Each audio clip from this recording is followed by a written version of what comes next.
The storm breaks, and lo, as the veil is drawn on the last age of man, the despoiler shall gather his hosts once more. Where 12 times before the faithful have cast him out, now shall he prove their undoing. For man has grown weak, despairing at the woes of the galaxy. Where are the faithful now? Where are the men that stood beside our Lord, the immortal Emperor, and at his side conquered all? Gone. There are less than ashes in the cold, cold earth. At the 13th hour shall the despoiler return.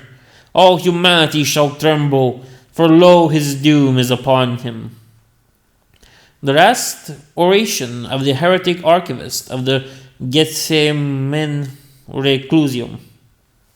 Yeah, that was a nice one to say. With the worlds of the Cadian gate all but on their knees with the weight of internal strife and the outbreak of the so-called plague of unbelief, Abbadon the Despoiler launched an invasion into the Emperor's realm and unleashed a power beyond imagining, the scale of which had not been seen since the darkest days of the Horus Heresy.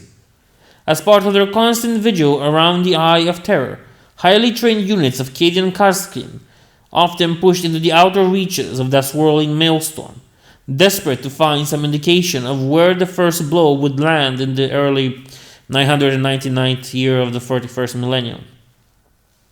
Astropathic divination pointed towards the blighted world of Wort, Urthwort, but it's a Wort, a world already taken by chaos, its population enslaved and sacrificed to the dark gods. Finding nothing alive on Wort, merely death and hideous plague zombies infected with the curse of unbelief, the Karskin prepared to withdraw. Suddenly, a frantic Vox communication from the Cadians' warship in orbit reported numerous vessels advancing on Wort from the Eye of Terror. The Karskin attempted to fall back to their dropships, to return to their troop carriers, but it was already too late. The Imperial ships in orbit were either crippled or were forced to disengage and make best speed for Cadia. There was to be no escape for the Karskin, who were stranded on Wort as a massive vessel, larger than the most gargantuan capital ship of the Imperium, approached the doomed world, the Planet Killer. Few were aware of the existence of this monstrous ship, for it had been thought lost at the Battle of Carcos II during the Gothic Wars centuries earlier. Oblivious to their fate, is better said. Oblivious to their fate, the stranded Cadians could do nothing, as the incomprehensible power of the Planet Killer was unleashed in a devastating lance of energy that annihilated the blighted world they were trapped upon, and reduced it to spinning pieces of molten rock floating in the void. As Worth died, collapsing in itself, a Chaos warfleet composed of hundreds of warships and hulking troop transports surged from the depths of the Eye of Terror, heralding the beginning of Abbadon the Despoiler's fearful 13th Black Crusade. A psychic death scream, more piercing than the Astronomicon itself, ripped through the ether from the doomed world of Wort. Astropaths and forward Imperial listening posts detected the emergence into real space of a trader fleet consisting of hundreds of warships and hulking troop transport vessels. All were on a course for Cadia. Reports indicated that the Plague Claw and Terminus Est, along with a massive flotilla of plague hulks, had emerged in the Subiaco Diablo system. Worse than this, unconfirmed reports claimed that 2 Blackstone fortresses accompanied the Chaos warfleet. Cadian Sector High Command found this last fact difficult to countenance, though given the state of the sector in the previous solar months, they could not discount the possibility that these ancient Xenos weapons still existed within the hands of the forces of Chaos. Imperial naval experts began plotting worlds likely to be chosen as targets for the Planet Killer's attentions. Intelligence gathered during the Gothic War indicated that the Planet Killer was a ponderous vessel, and its planet-cracking Armageddon gun took a great deal of time to power up and exert its effect upon a world once it was functional. The vessel was likely to be accompanied by a large fleet, which would be employed to subdue and distract the Imperium's own naval forces until the Planet Killer could unleash its main weapon. All available Imperial naval assets had therefore been tasked with locating such a flotilla, and system defense pickets were put on high alert for any signs of an unusually large Chaos War fleet approaching one of their worlds. Nemesis Teresa. The wave of Abbadon's invasion soon broke across the sectors surrounding the Cadian Gate, and it became evident to the Inquisition fortress world of Nemesis Teresa was to be the main target of the first phase of Chaos assaults. This was first realized when the arch-enemy launched an assault on the Kinma Lomas system. Nereus, the primary world of the system, was taken by enemy forces with contemptuous ease. In the Cadian High Command's best reckoning, Kinma Lomas had not been a target in its own right, but had been taken merely to secure the forces of Chaos's lines of communication along the rocky conduit. Native defense forces, amounting to 17 planetary defense force army groups supported by the Imperial Guard's battle group Neth, contested the enemy's planetfall 300 kilometers south of the Nereus Delta. Going by the few intelligence reports on the situation they possessed, the Cadian High Command was able to determine that the valiant defenders of Nereus had held up an invasion force at least 15 times their own strength for a whole solar day. The last transmission the Cadian High Command received from General Neth suggested that he was prepared to sell his forces dearly. Having crushed Kinma Lomas, Abbadon's forces dispersed as they entered the Kensi Gulf, with splinter forces separating to assault the world of Ovaris Gulag, where no command communication had been received in over a solar month. The voyage across the Kensi Gulf to Nemesis Teresa was accomplished with alarming speed, with all elements of the chaotic fleet translating into target systems within a solar week of one another. A fleet of astro-navigators through the warp that the Navis Nobilate suggested to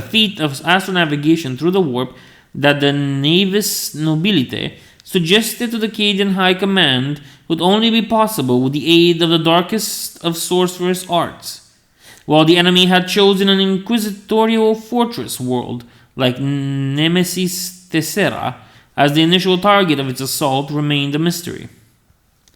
Cadian Sector High Command's best guess was that the system was chosen out of sheer hatred for the most potent agents of the Golden Throne. That the forces of the arch-enemy regarded the destruction of Nemesis Tessera as one of the utmost importance was evident from the sector's High Command's observations and from intercepted communications. The forces of the arch-enemy invested an unusual amount of its resources in this assault.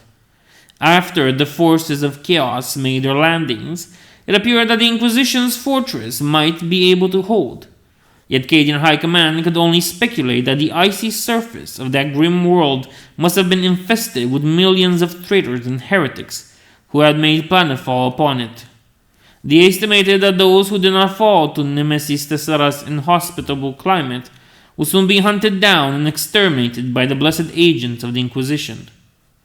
But soon, the Segmentum High Command came to realize that the assault on Nemesis Tessera, had been but a prelude to the even greater storm that was about to engulf the Cadian sector. Chaos advances. Let the galaxy burn. Abbadon the Despoiler, War Master of Chaos. Soon the skies above the world of the Imperium in the Segmentum Obscurus turned black with innumerable dropcraft as the dread forces of Chaos began their invasion. The planet killer itself, Abbadon's flagship, drifted ever closer to the Cadian system. Terrible, mighty Chaos Space Marines trod the surface of the worlds they had not set foot upon for 10 millennia, and their hatred and thirst for vengeance truly knew no bounds. The Imperium Navy, for long solar weeks, forced to fight a desperate holding action against the seemingly endless waves of chaotic vessels, was eventually reinforced. With their orbital defenses already breached and the fleet forced into withdrawal, world after world in the Cadian sector came under attack. Initially, the Imperial forces held, even throwing the enemy back at Belisar, Macaria, Vigilantum, and especially Xepsia and Cantrell. Yet the enemy soon found their weak point, throwing countless thousands of low-born filth at the Imperial forces, so that the Chaos Armada's real masters, the traitor marines, could exploit them.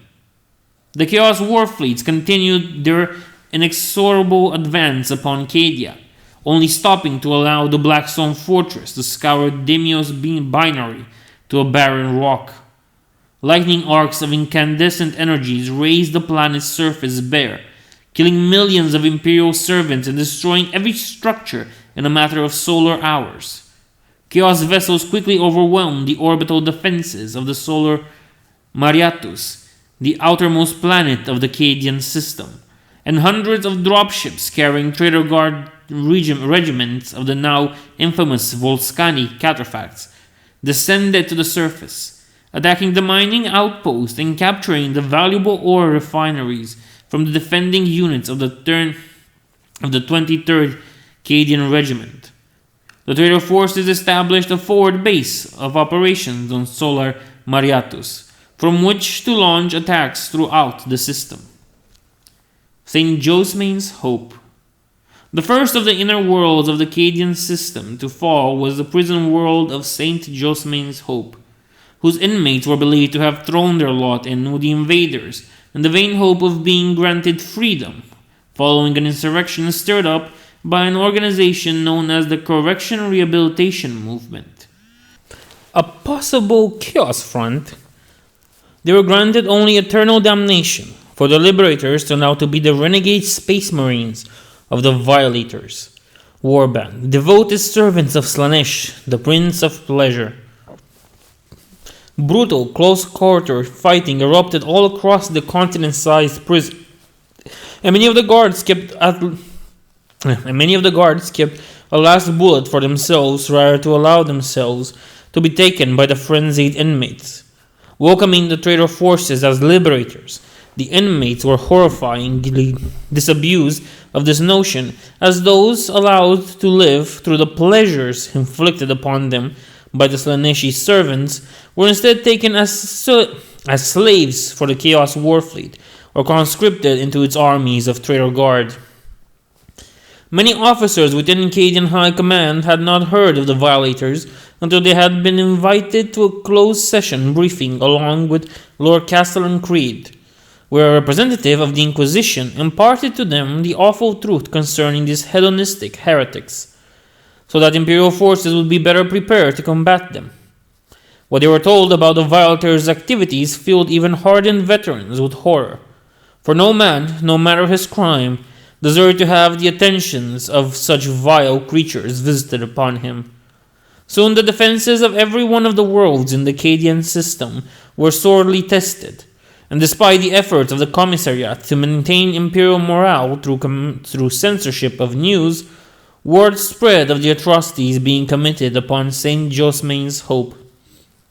Following a solar week of disastrous events upon the penal world, the Lord Castellan issued an order the like of which many believed they would never be required to enact.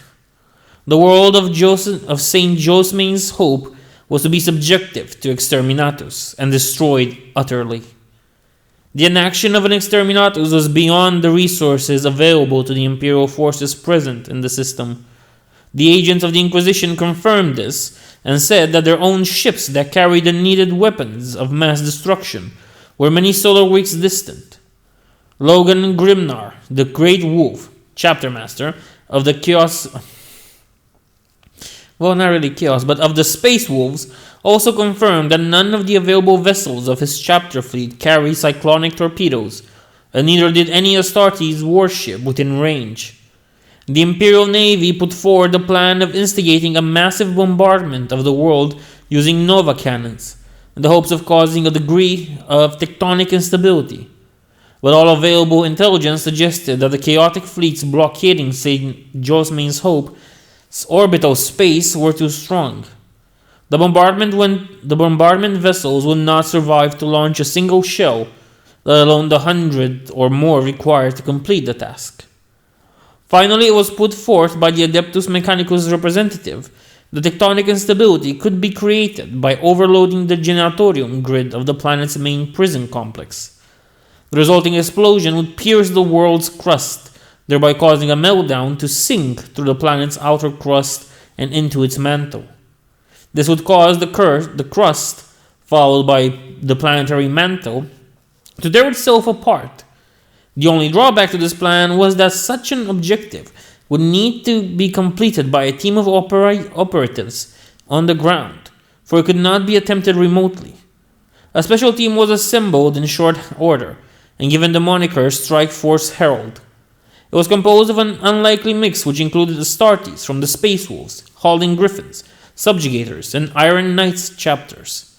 Three squads from 3 different Imperial Guard regiments, a Death Cult assassin, 5 tech priests, and a number of additional support personnel in addition to an unnamed pair of inquisitors. This small force was assembled in under a solar hour after the Cadian High Command approved the plan, and it immediately left for St. Josemain's Hope. 24 solar hours before the strike force was due to achieve its objective, the evacuation order was issued to those few forces the Imperium still commanded on the surface of St. Josemain's Hope. The order was given after Strike Force Herald made planetfall. Following the issue of evacuation order, Imperial forces upon the planet began a fighting withdrawal worthy of the greatest commanders. Never had anyone heard or read of such heroism as was displayed during the desperate rearguard actions of that day. Regiments laid down their lives so that entire armies could escape to their transport. Even as those transport departed, men stood their ground at the overrun landing areas and fought to the death rather than board the escape vessels. So determined were they that their comrades should live to fight another day. The Imperial forces' plan was ultimately successful, and St. Josemain's Hope was destroyed. Unfortunately, none of the operatives of Strike Force Herald survived their return to Cadia after carrying out this desperate mission to tell the tale of their own heroics. The green screen threat, because of course they were missing. With war storms rendering astropathic communications erratic, the Segmentum Obscurus High Command continued to experience enormous difficulties coordinating command and control of its forces. Communications from the more distant sectors was particularly affected, and Imperial commanders were advised that those communications they did receive from distant sources were not to be trusted due to a psychodynamic distortion. A particularly implausible report from the Scarus sector indicated that in addition to chaos attacks, the defenders there faced the menace of the orks. After action reports cited the world of Mordax Prime as the initial focus of a massive work incursion, which occurred at the same time as the Chaos Assault was first hitting the Segmentum. And if this were just an isolated case, High Command would normally have written off the communication as misinformation, caused by inexperienced troops facing an enemy they had no experience with.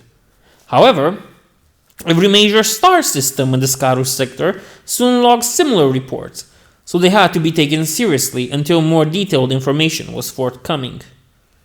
Invasion of Cadia. First contact. On Cadia, Lord Castellan Ursakar, E. Creed led his Cadian 8th Regiment, now being referred to as the Lord Castellan's own, on an operation to hunt down and exterminate a group of Volscani cataphracts who, unknown to Cadian High Command, had escaped the chaos of the Tyrok fields and were attempting to link up with elements of Abbadon's invasion force. The Lord Castellan had always been known as an officer who would fight at the front line with no hesitation whatsoever, leading his men and setting the standard for his junior officers. The 8th Cadian brought the enemy to the battle at Kaskar Vasan, in the shadow of the Cadian pylon that dominated the Vasani moors. The battle was brief, yet vicious in intensity, and not a single traitor was allowed to escape with his worthless life. It later proved fortunate that Creed had wasted no time whatsoever in launching his assault, for a Chaos Space Marine force, believed to be the vanguard of a larger Black Legion warband, caught up with him as dusk fell, necessitating a hasty withdrawal across the moors. It was said that the true test of a general was the ability to disengage in the face of a superior foe, and the 8th Cadian regrouped to head back out onto the moors to face the Black Legion on more favorable terms. Following the evacuation and subsequent destruction of St. Josemain's Hope in order to deny the forces of Abbadon, of the despoilers, a forward staging point, the Imperial defenders initially rallied well, falling back in good order to key points in the Cadian system. Imperial morale was bolstered by a bold series of counterattacks, but these successes were to prove short-lived, and the despoiler had committed yet more of his diabolical forces to the Cadian system. With the forces of Chaos now fully committed to the siege of Cadia, the beleaguered defenders could only pray help arrived soon, before all was lost.